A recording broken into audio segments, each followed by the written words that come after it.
Don't fret. Don't fret. Lozar's been gone for quite some time. Don't fret. We're still here. Life and as life goes on.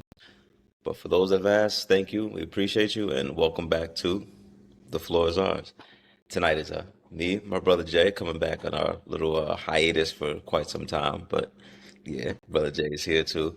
Shout out to brother Lamar. He'll be back here when he can get back in. But life is life, and you know how it is as we going on. But everything is well on our end.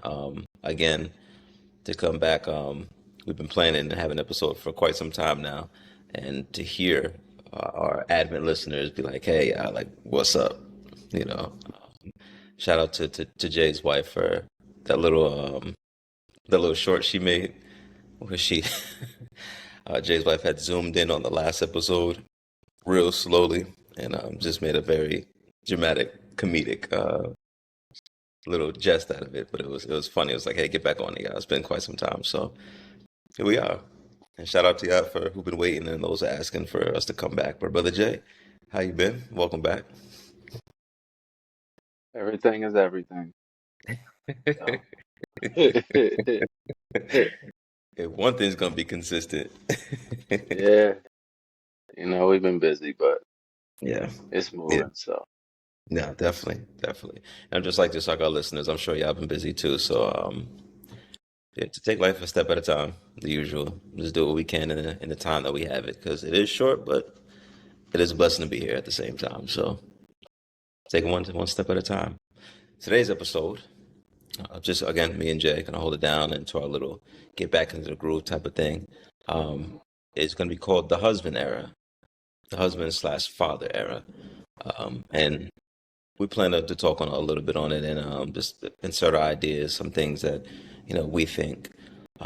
But before we get there, I do also want to shout out our book club. So shout out to the book club. Bring them up because reading in our country is taking a decline, a heavy decline, along with the following up generation of our country is also taking a decline. Usually, we're always projected to be the next generation is projected to be better than the previous, and we've been on a very good trajectory of that for quite some time. I think this is like and correct me if I'm wrong, Jay, but this is one of the maybe the first time, maybe in recent history, as far as I know, but maybe first time in our country's history to where the new generation is not looking too hot. yeah, I won't act like I've done the research, and I sure haven't. I can't escape the recognition that there are plenty of civilizations that no longer exist that probably were developed by some grandparents, great grandparents. So like I don't know if I can say first time. It might be ours though. Like It might be. our era, this might be our first time. It might be. Um, I, it's got to be the screens. And I say that as a victim to it too. But I was talking to my wife today about it because it dawned on me like the people's inability to comprehend. You know what I'm saying? Like everybody was a lot of people they hear words like one way and Mhm. only one way, so they're not like absorbing anything. They're just it's like they've already got this idea in their head of what certain things mean, and it's like you're hitting a brick wall if you're saying anything other than what they already understand it to be. And we were just discussing like why that is, and when I think about the fact that most of the country doesn't read past like a what they say eighth grade reading level, Mhm. um, I thought about it and I was like, what's the last year that we actually had like vocabulary books as actual like regular class requirement instead of electives and stuff? Mhm. That was middle school, right? When we were actually given list of words to practice and utilize in different manners and different sentences and stuff like that. Yeah, I'll have to say it's 'cause I did middle school in New York. Yeah, it has to be middle school, but then depending on like the English class you're taking too. Yeah, yeah, right. Middle Yeah, school because high school it last was more classes in essays and elementary. stuff. Yeah, yeah, and unless you go into college and you Yeah, take a course there. that's a different bag. So it's like Mhm. unless you put yourself in a position to, I guess, practice words, like you stop actually learning how to process like different layers of different words and stuff after eighth Mhm. grade because everything else is just based on the reading level that you already have, you know? Right. And then on top of that, we're multiple choice in everything. So you don't really have to read and really understand what you're reading these days anymore. So yeah, we don't have a whole lot of incentive to really like develop on that part after middle school. Hmm. And most people aren't going to go out of their way to do something if it don't directly benefit them. So yeah, Yes, that's bad. I don't, I don't know how you That's really, counter yeah, that. that's really not good because we already don't like to listen as it is. So like on top of a short attention span, not listening and then not being able to comprehend what's being said to you at that, like, Like you don't even have the tools to process past a certain point, and then on top of that, like our natural ego that tells us that we're smart enough because you know mhm. we have built a world where you can be successful without much. You know what I'm saying? Because So I remember my multiple choice option was D. I remember it. yeah, so Can I you don't like, know. We dog? Ah, yo, this might be it, bro. Yeah, we might be cooked. And I say that as somebody who loves to read because that was another thing I was telling my wife is like I really appreciate that I was one of those kids who loved books when everybody else didn't. And in that same light, I'm disappointed that today's me doesn't read nearly as much as I used to read, especially seeing how the climate is now, because it's like we're losing that, you mm, know? mm-hmm. Like, how do you teach people to want to develop that part of their brain when they already believe that they're developed enough of because their ability to communicate has already been sufficient enough for That's everything it. that they're around, you That's know? it. Yeah. And Ask them like, to do more work just for you, essentially in their mind, because they don't need it. I sent, and it's funny, I say this to the listeners too. I sent you that voice message, I think yesterday, our time, uh, present recording time. But it was have you seen the articulation training advertisements and videos that yeah. pop up? That come Hmm. up a lot. And what I've said to you, and I'll say on here, is like I get them a lot as advertisements in between like YouTube videos. And it's essentially what they're saying is learn how to be or sound smart and how to articulate your thoughts smoothly to where you're not using certain words and there aren't specific pauses in your speech and you're not ranting. That I agree. Like I do admire people that can articulate well and like to the point. But I told you there was something in there, like it was the wording, ironically, Hmm. because I listened, but that I didn't like. It was um, you you may be smart, but if you want to sound smart, you get this articulation training. If you want to look smart, go read a book. What? And I was like, and then like they harped on that every time I heard it. It was like, if you want to look smart, read a book. But if you want to actually sound smart, articulation training. And then like it's all AI generated commercial now. And then the commercial goes into, yeah, I thought reading book helps you. Reading books only helps you for so long, but once you're old, It's like and, and like so these little nuances within the advertisement start getting my attention. I'm just like, yeah, but like there's still very good fundamental practices when like reading, opposed to just being able to articulate your thoughts. And then it made me start thinking of like what politics is, right? And I Hmm. and you know this like articulating well is very important. Sounding good, Hmm. believable, intelligent, relatable is very important. And it almost sounds like we're geared to just sound good or sound like you know what you're talking about, right? Instead Hmm. of being able to digest the information like within this book, because I'm like, that's to me that sounds crazy. And then when we get to this information about like people no longer reading anymore or getting into that, I knew a fundamental like where now my distaste for that commercial was or that advertisement. I was like, ah, you see, I knew something was bothering me about that, and I think that's the point right there.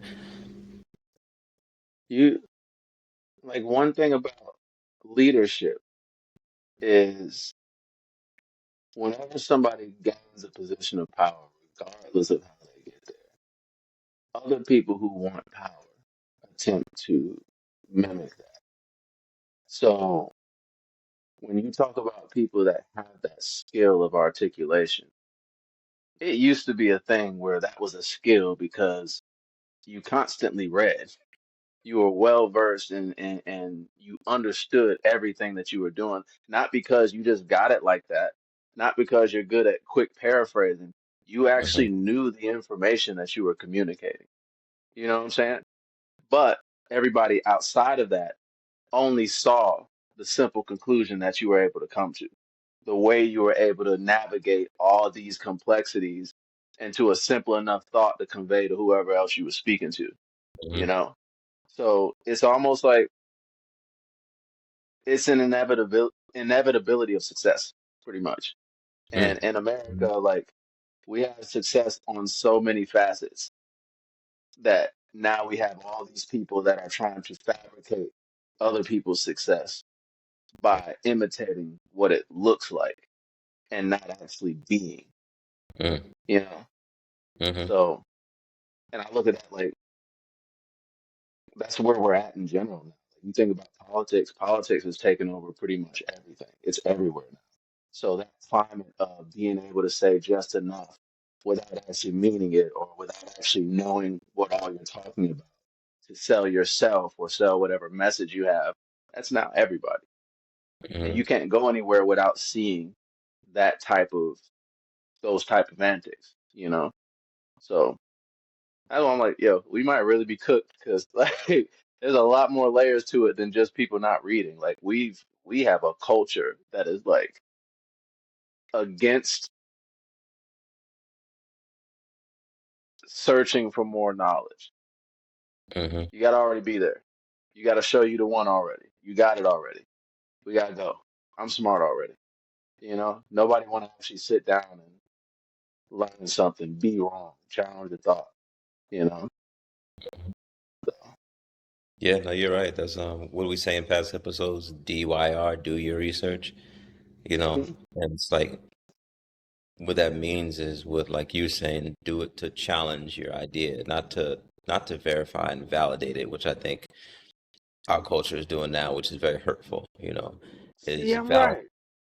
right. Validate, you know, why I'm right.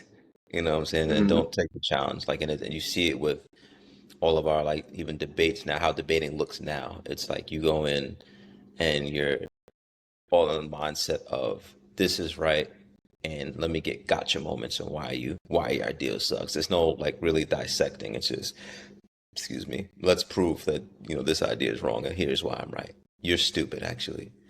You're really dumb for being here. You're really dumb for thinking that. Like it's like I mean you still have your specific channels that do a good job and I believe a lot of it falls on the hosts and the platform, but for the most part, you know, it's like everybody just Yeah, and wants it's to like read. Nobody wants to dive into thought. yeah, and it's like I acknowledge that reality too. Like, of course, there's plenty of us out there, and there's plenty of other like decent people. Like one thing I was telling my wife again was like one of the reasons why these people have been able to just get on here and say whatever they want about the state of the world and the government and everything is because the historians ain't out here making social media pages. They're still in the books. They're It's not still even. trying to unravel stuff and trying to figure stuff out. They don't have time to be on here updating and checking and all this stuff, you Mm-mm. know? So like, I recognize that, but I also recognize like maybe this is an inevitability of capitalism, but we're at a point now where money's always going to pool to what's going to get and maintain the most attention. Hmm. So I don't know how relevant those voices will ever be or for how long. You know, Yeah. hey man, they might have a time, but there's people who have nothing better to do than to keep people from actually developing themselves and growing into something higher than what they are. Mhm. They have a vested interest in that. Yep. Keeping as many people running in circles as possible makes their job easier. Very much so. We need y'all all. Y'all getting smart. Learn how to sound smart. Learn how to articulate your thoughts, even though you're wrong. It's- And pay me for it. Make it Money. sound good. Make it sound good. Our AI will teach you. Pay for it. I don't trust any generic uh products like that anymore. Like, I can make anybody into this. Like, no, No, you're you dumbing can't. it down to make people feel like they're a part of that. You're not really getting the sauce. No, no.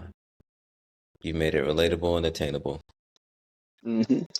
without it being actually genuine and the result that produces the type of quality we really need. So, fortunately, but that's life. Hmm. Inevitabilities. Shoulder shrugs. Shoulder shrug and smile. But all right, little side rant. I think is what we call fluff. That could be the fluff for for the episode. Husband era.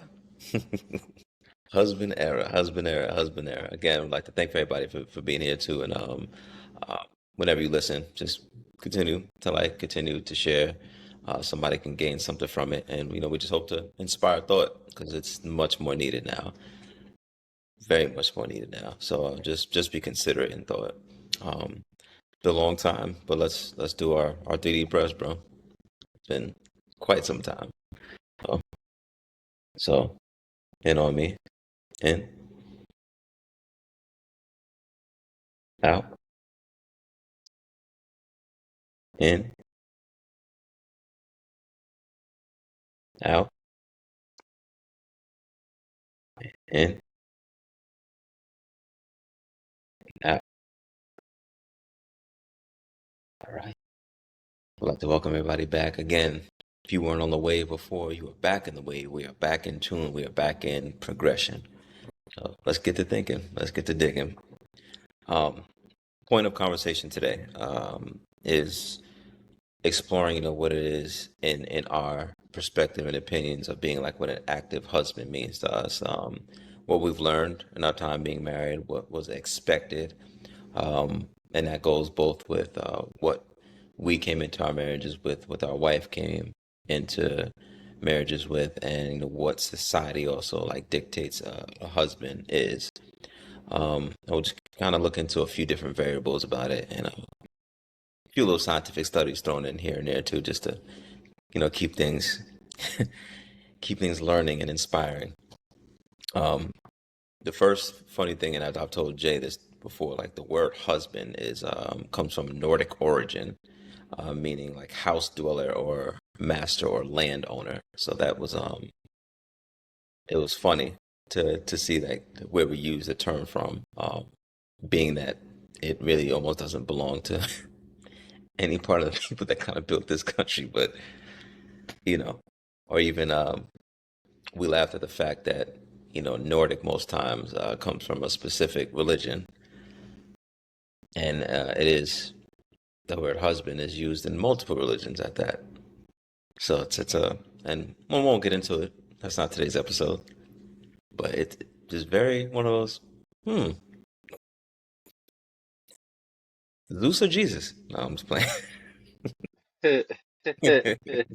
I'm kidding.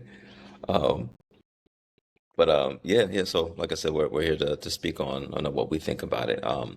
To preface everything, I did go look up to see what or how studies show or categorize what an active husband is. And it did break it down into three lenses of what makes an active husband. One is engagement, being meaning like direct interaction with wife, family. Second is accessibility, how available you are to your family, to your wife. Responsibility is like managing the home's welfare. That could be your finances, your resources, anything like that. So some of that does tie into where the house dweller, the house master. So we'll see like the term kind of expand through time and what we've kind of like built on it. So keeping those three things in mind: engagement, accessibility, responsibility. Did you have anything you wanted to share, brother, or what that brings to mind? Um, I can keep like going, but specifics on what that looks like, or yeah, well, then we'll yes, sir, and we'll dig into it. But if you want me to keep going, then I'll let it flesh out some more too. yeah, flesh it out. Because Uh, I think we're all on the same page so far.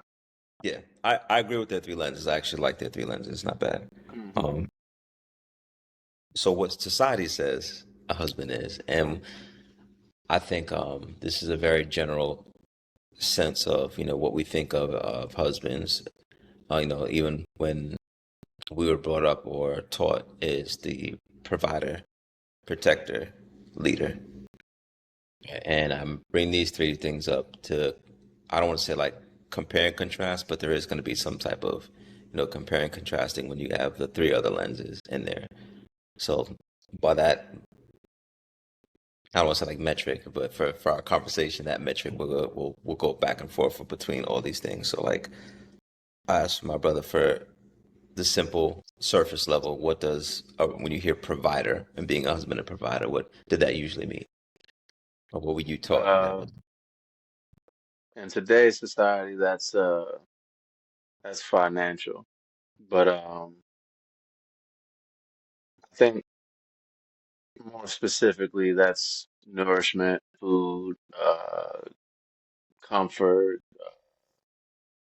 shelter, clothing, um, and I think joy is included in that too. Creating or providing environments or safe spaces for the family to be able to embrace themselves. I agree. I agree, 100%. Second one, protector, and we know what that means is being being the forefront, the man on the front lines, the keeping your family safe.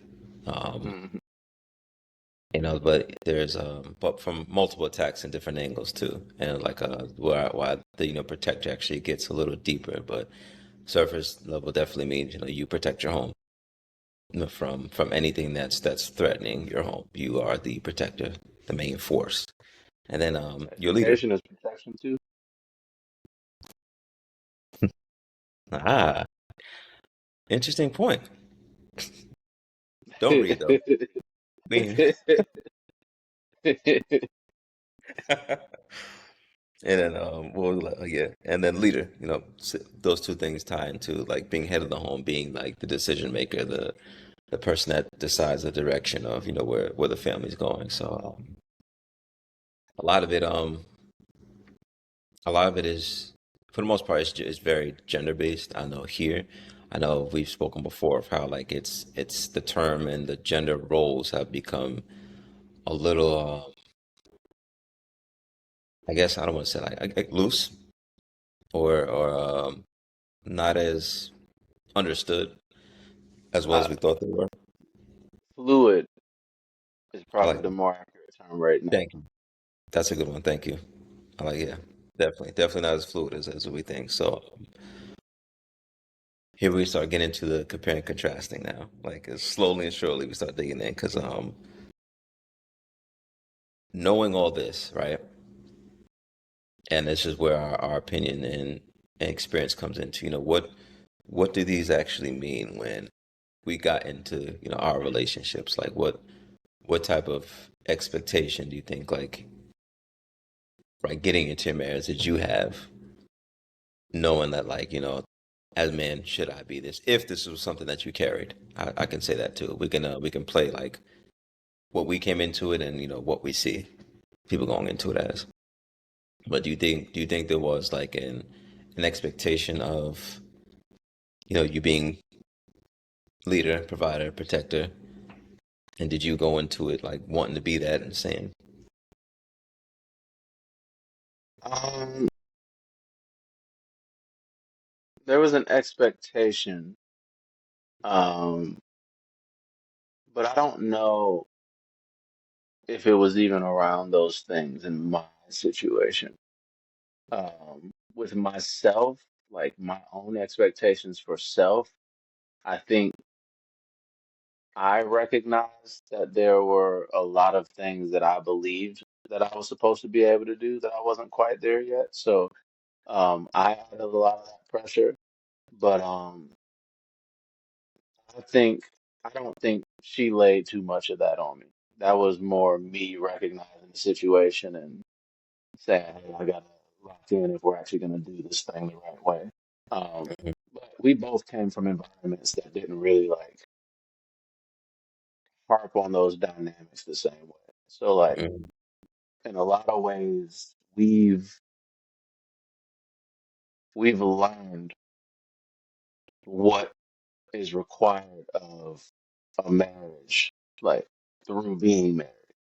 You know what I'm saying? Like Yeah. for us, it was just the love thing up front. We wasn't even really too deep into everything else. But now Mhm. it's like, over time, we've started to recognize, what I need to do better, at, what she needs to focus on, where we need to put our energies for us to actually make this successful. I like it. Yeah. No, I very much agree. I think with me and again, shout out to our wives too. Look, baby. Shout out to, to our wives. It's one thing I guess is not really harped on is like how much learning, it really takes. And like how much effort I can say, goes into actually wanting to learn. You know what I mean?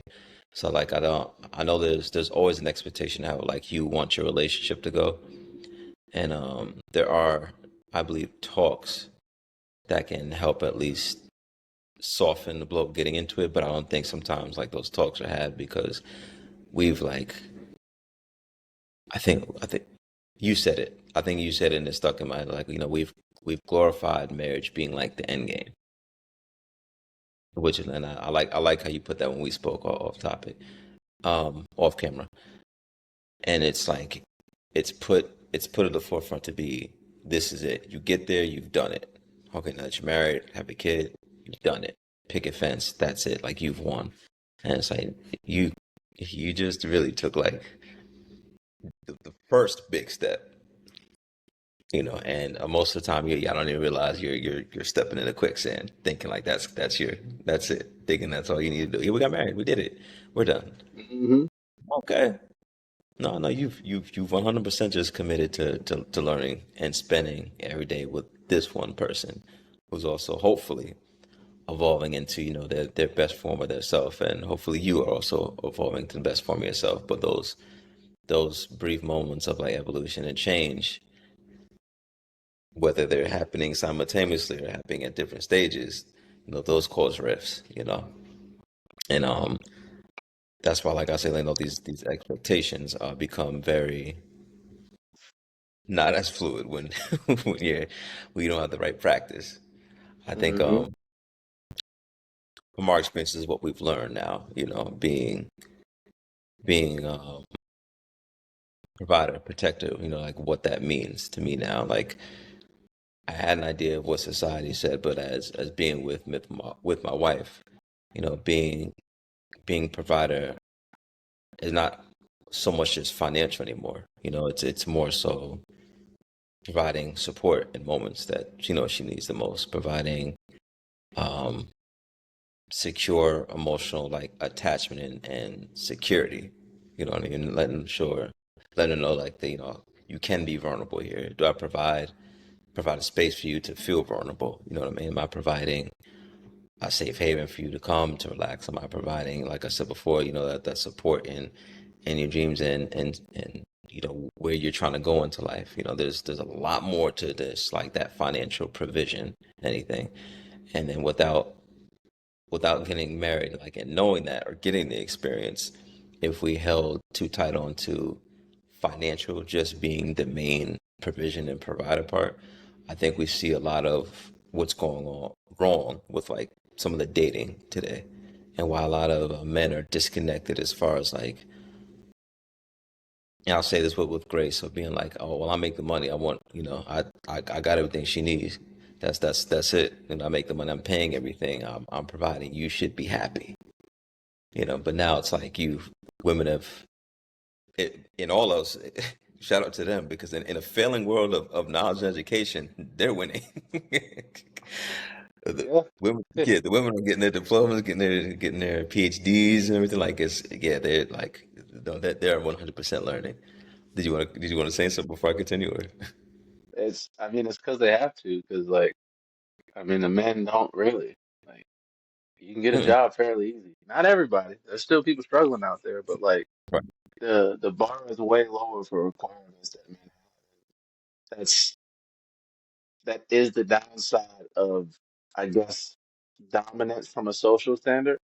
Mm-hmm. Like, whatever the dominant species or culture or whatever, like once they're there, there's no reason to keep going further. You know what I'm Mm-hmm. saying? Mm-hmm. And because of that, everybody else ends up elevating because they still have to grind, they still have to educate, they still have to learn. Mm-hmm. Um, there was something you said before a second ago that stuck with me. I wish I could remember what it was. Does it fall in the provider aspect, I like think so. providing safe, like, emotional security? The, Oh, it was as you were talking about money and how it impacts us. Like I realized, like money has really become like the great consolidator from that angle. Because when you talk about providing, like as we've said, like I've said and you've said differently, there's a lot of layers when it comes to providing to your life partner, to your family. Especially when mm-hmm. you're talking about multiple kids with multiple personalities and perspectives and visions and stuff like that. And money really takes away the process of developing that for a lot of people Mm-hmm. because they decide, oh, this person's sad. Oh, buy this thing, buy that thing, buy this thing, take them here, do this thing over here. And it creates joyous moments, but it's not actually like, it doesn't always cater to what's actually needed by that individual. And I think that's where that barrier starts getting built up because when you're never teaching yourself how to humble yourself and listen and embrace other people's emotions and experiences and stuff, like that becomes very difficult when it gets in tough moments. Like the Mm-hmm. energy, how that feels when you're having to just battle with somebody's emotions and you can't just solve it with a simple, oh, do this and do that, blah, blah, blah. Like that's a very frustrating moment to be in, you know? Mm-hmm. No, 100%. And I like how you phrase that too, because it made me laugh, but it's like it further goes into, like you're the understanding of it all. Like how much it's, I actually appreciate that we started this with education and why it's failing, because now it's like how much we're actually not educated going into these, stepping into most of our relationships, how much we don't know and how much information is actually out there that can help everybody, but don't read. So don't read. Um, but yeah, like you're missing a step each time. Like as if you're like you're saying, if you don't have understanding of that aspect, you're in a dance and you're missing 6 or 7 steps. It's never gonna look good. No matter how much you want it to, it's never gonna be right. It's not gonna look good. Um, Again, what I was saying, like even with that disconnect, with a lot of men now just understanding, what that provider is, or what their preset understanding of what it is. It's gone because women are making, they don't need you for that anymore. If your whole thing was just bring that finance, and they've gotten that. That's why a lot of men are like, oh, you know what? Nah, I don't want a masculine woman. Is masculine making more money? Is masculine? I'm arguing now, like our work ethic in our country per se too. It's like how much of it actually was, built around not male ego, but the male model of what a husband leader is supposed to be. How much have we tried to make it seem like in order for you to be, provide or protect, you need to make this certain amount. You need to work and go out there and make this certain amount. And as long as those bills and everything are paid, you're good. But how much work does it actually take for you to pay like these bills? A lot of men were gone throughout the day and coming back and just want to relax, right? But as long as everything's paid, everything's fine. Mhm. Never mind her day. She's supposed to be there to be at peace. And there's importance in a lot of this too, even with today's relationships. But like, just to preface it again, it's like this was a normal practice of not understanding, you know, not understanding like you're supposed to you got to come home and actually one let go, but also now take in more like what's going on with your partner now. What happened to their day? What is it that they need from you too? Because it's not just a bill. You know what I'm saying? No matter what, no matter if the gas light is on, yeah, it's a blessing. But if they're mentally unstable, you paying the rent's not fixing that.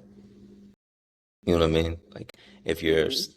emotional, you guys aren't emotionally secure or attached with each other. Just because you bought this and there's a house and this is and that, it's not helping you in the end. Yes, it's nice. There's a lot of failing in marriages due to bad financial behavior and in practice. But it's like there's still, like you said, there's just like so many layers to it that's like we're missing. We're missing out. You got something Were that's cooking. were you the one that mentioned to me about a couple who argues, like whenever they get heated, they'll both go to separate places, like they don't actually deal with the problem, but like it works for them? Yep. That was okay, I thought Yeah. so. Because Yeah. I just started thinking about that too, because it's like we both have kind of like a similar way of processing uh our dynamics with other people. And with saying all of this, like part of that learning and growing is really just recognizing your partner. Like sometimes you might be in a dynamic that don't require you to be that deep, you know, but if you That's don't true. know till you know.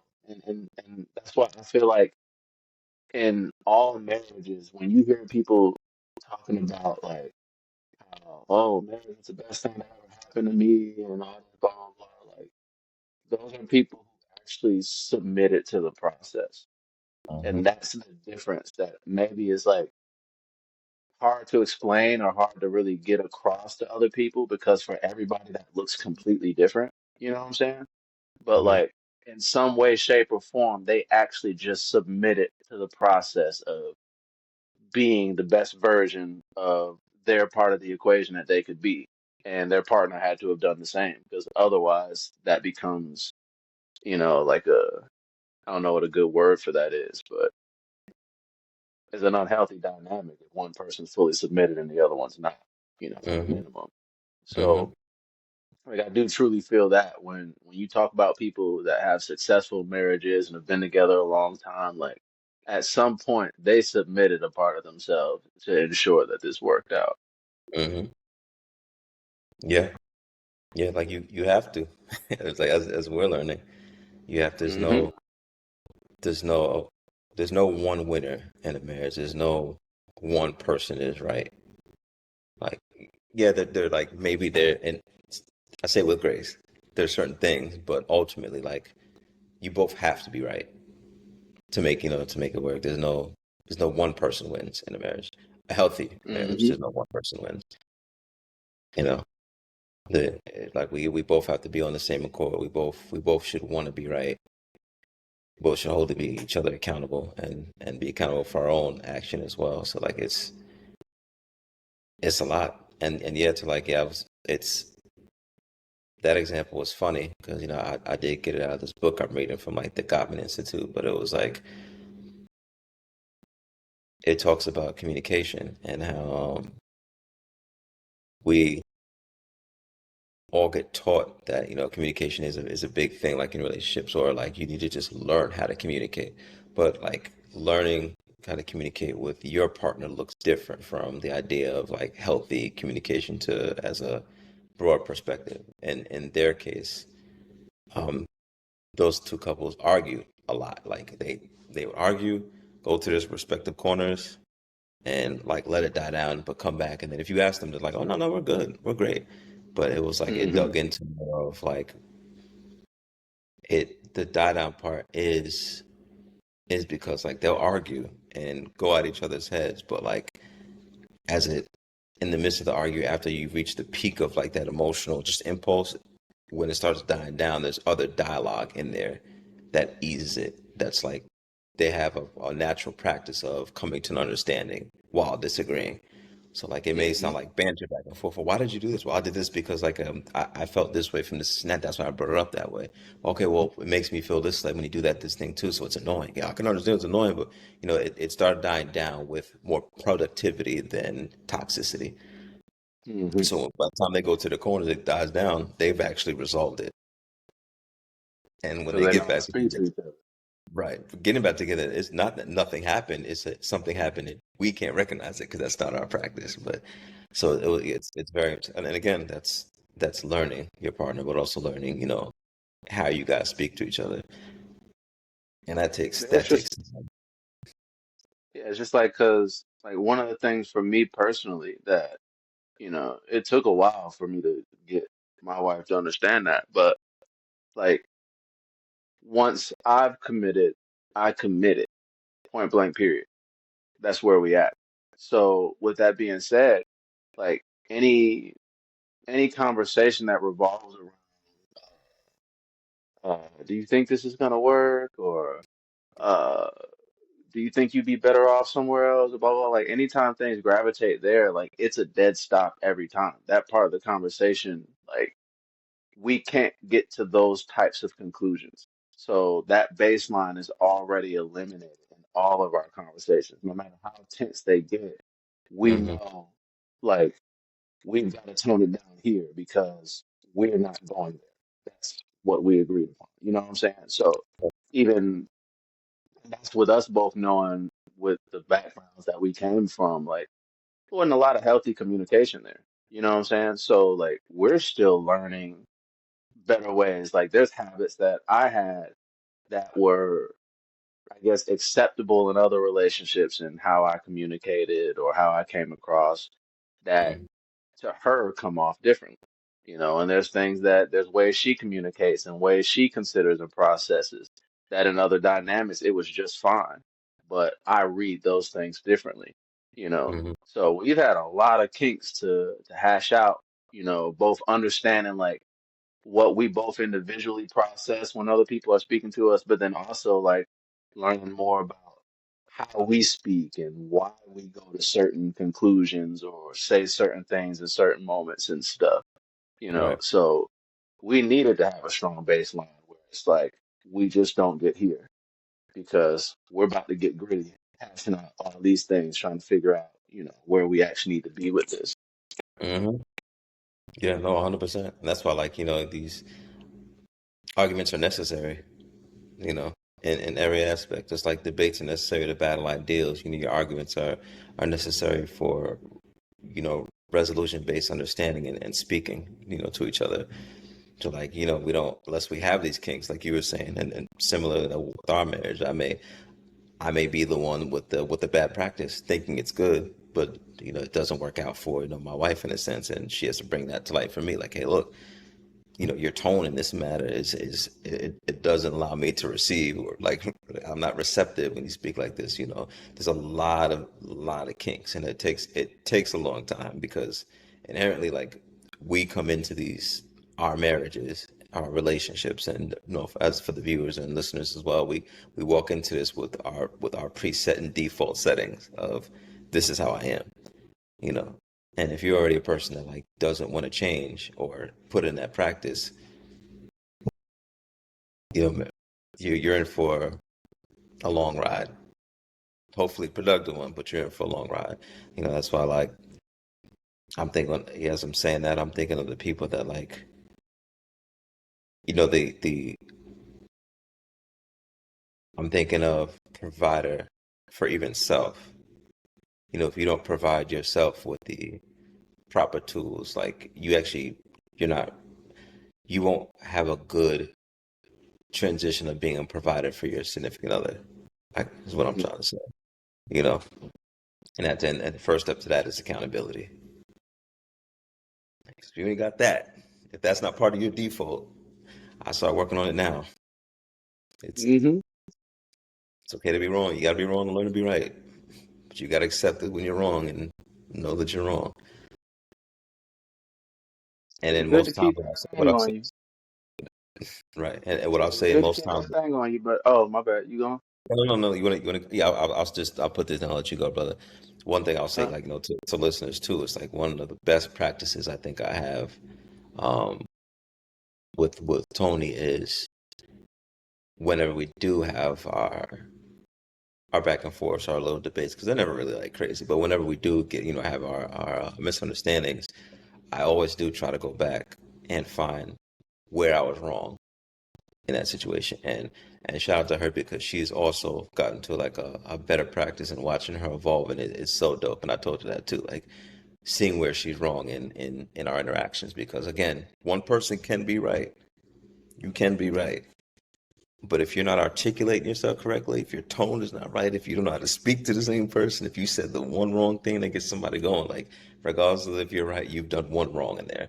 So find your one wrong and like in the in the conflict, and how can we smooth things out to not make it that way better. So that's my challenge to anybody that's in a relationship or getting into them or whatever you guys do. Find like you're wrong no matter what. Even if you're right, how could you have done it better or handled it better in that situation? And then go and then say it, own up to it too. Like, hey, look, you, you might not say, "Yeah, I was right about this." I mean, maybe don't do that, but because it should be understood. But it's like, and hey, in the midst of these things, I understand how you feel, but like, I could have said this better. I could have reacted better this way to get us to where we need to be. Ain't it crazy that that brings us right back to the education talk again? Check your No, because I work. don't need.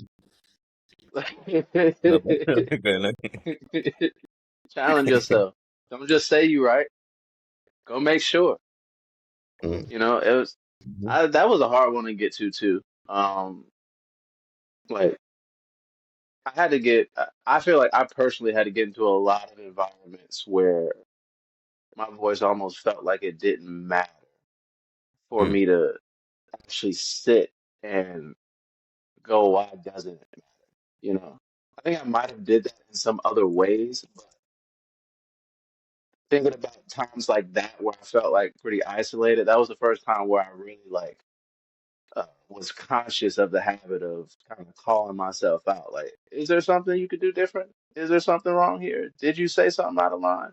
You know, and I'm glad I built that habit consciously because I do think like I had at least an awareness of consideration where like somebody say the right thing, it'll make me think like, oh shit, okay, maybe I did too much there, blah blah blah, but I wasn't conscious about it until like probably my mid 20s, maybe, where I actually stopped more and just look like, you sure you should have did that? Like, is that the right thing to say right there? You need to spin the block. We need to have that conversation again. Um, mm, it's necessary. Like, you talking about even if you're not talking about family and stuff, like even just general community, like it's necessary to be in the practice of at minimum just making sure. You could be wrong. You could be a little wrong. Maybe you just got it like 97%. It wouldn't hurt you to edge that out and get that clean 100, like make you mm. better. 100%. Like I mean, look, if you truly want to be as right as you think you are, make those And I mean, corrections. to be fair, if we talking about the game of telephone that we all do through natural conversation, like the more accurate you are with your words, the better it's going to come across to somebody else. The less likely your words get mixed up and misinterpreted down the line. It'll probably happen. The more that your words are conveyed to other people verbally, it'll probably happen. But like Hmm. the more efficient you train yourself to be with your words, the harder it is for stuff like that to happen to you. Yeah. Yeah. No, 100%. The articulation of everything is fundamental in everything. So like when you say be efficient, like with your words, it's also, you got to know how to articulate it too, because they hold weight. And for you said that's You a gotta learn, you gotta yeah, learn how to control your emotions yeah, too. Like, yeah. because there's stuff that we say that like I guess our brains process. Oh, these are anger words, or these are sad words. These are distress words. And they come out. And if you're not aware of what you do in these moments, you might accidentally say some off the wall stuff to somebody real important to you, and it's gonna be hard to come back from that because they took it however they took it in that moment. Those words mean Hmm. what they mean. You know, Hmm. you can go back, but Hmm. I was just trying to say, I was just trying to say, blah blah blah. It's already there, bro. At this Simple. point, the only thing that changes is change behavior and making sure you don't get back there. And if you're not already in that practice, you're not convincing nobody. Mm, mm-mm, mm-mm. What also is a good practice is learning when not to say anything. Hmm. If you're not good at articulating yourself when in those your rage moments, step away. That's my favorite one. Yeah, step away. I know it may look like withdrawing. I know there's a lot of the things that go into it to why people don't. And I want to say some things too, but I know it's not always easy in that moment to step away. And some people are more so like let's fix it now. But like we have time to fix these things. But, God Hmm. willing, plus, But there's time, and there's a better practice for it, especially when you're just saying things. If you're not saying things to be productive, you're just saying things to prove a point. Save it. Yep, Save it. that one's a Which hard one sometimes. I'll it admit is. that. Because no, look, it's gonna happen. I'm saying if you can at least get like the practice of it happening less, because it's gonna happen. Yeah, I'm gonna when say you so we see the can get lesson, when you see the lesson right there, you it's hard not to just yeah, slang it real look, quick. it's no like what's one thing I said like when we get to look at some of the people like me and you admire, like the like Jason Wilson, Keir Gaines, uh, Michelle, like even like Michelle and Obama and them. I think this I can't remember the name of this one white dude too. I'm trying to remember his name, but good people. And this other I forgot the name of the woman too. She's a child psychologist. I think she was on that Diary of a CEO. Uh, I have her all the face in white my women. head. You know what I'm talking about? Yeah, like just I think I know what you're talking about. yeah. I'm sorry. Podcast. I'll get names because we got to get in a better practice of getting names so we can just put people on. But like, there's so many good people that I thoroughly enjoy how much knowledge they have in their fields. And the biggest thing, and it's probably because of relatability, is that they always say they still fall victim to the same thing that we all fall to. You know, Hmm.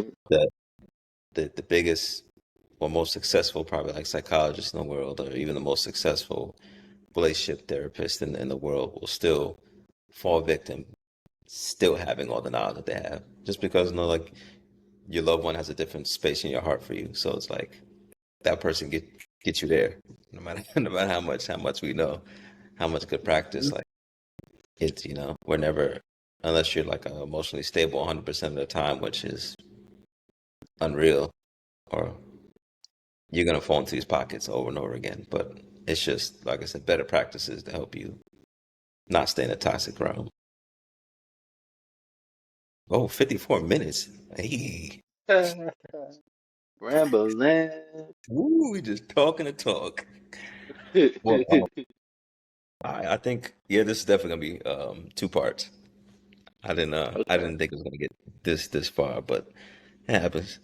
Um, so we'll have this as part one to the husband era and father era. We didn't even get to the father stuff in the leadership portion. So hopefully we get Lamar on to the next one and Hmm.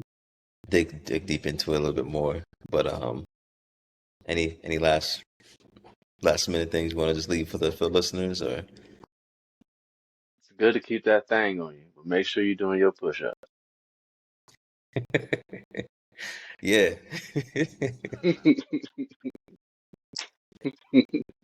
Yeah, they Not say gonna look, work for every situation. nah, look, the some sages like smoke too, right? So be ready. Um, Hmm.